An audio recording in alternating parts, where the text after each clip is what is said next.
कर्म और पुनर्जन्म, जीवन का रहस्य।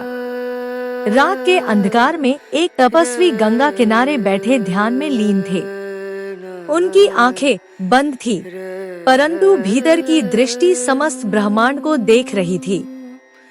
तभी वहां एक युवक आया, जिसकी आंखों में अजीब बेचैनी थी। गुरुदेव, क्या मृत्यु के बाद सब समाप्त हो जाता है? युवक ने प्रश्न किया। तपस्वी ने धीरे से आंखें खोली और बोले, मृत्यु अंत नहीं, यह तो एक नया आरंभ है। कर्म का चक्र रुकता नहीं, यह निरंतर चलता रहता है। युवक चकित था। तभी ऋषि ने एक रहस्यमय कथा सुनानी शुरू की। पहला जन्म, अहंकारी राजा की कथा। पिछला जन्म। प्राचीन काल में राजा भानुप्रताप नामक एक शक्तिशाली सम्राट था। वह वीर था, परंतु अत्यंत अहंकारी भी। उसके दरबार में अनेक ऋषि मुनि आते, परंतु वह उनकी उपेक्षा करता। एक दिन संत अत्रि उसके दरबार में आए और बोले, राजन, अहंकार का नाश अवश्यंभावी है। धर्म और करुणा को मत भूलो। परंतु राजा हंस पड़ा।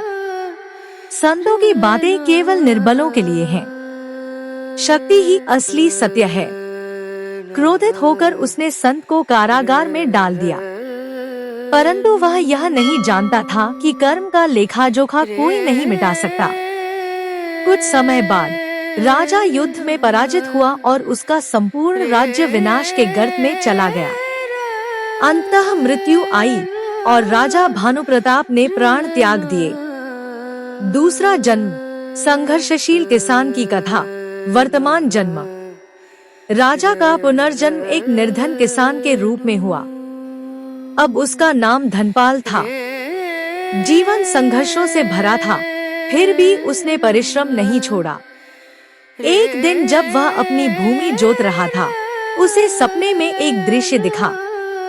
वह वही राजा भानुप्रताप था, जिसने संत अत्रि को अपमानित किया था।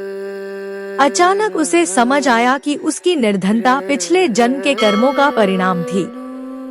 फिर वह संतों की सेवा करने लगा। धीरे धीरे उसका जीवन बदलने लगा, समृद्धि आने लगी। उसने दूसरों की सहायता करनी शुरू की। तीसरा जन्म, आध्यात्मिक साधक की कथा। भविष्य का जन्म। अब उसका जन्म एक आध्यात्मिक साधक के रूप में हुआ।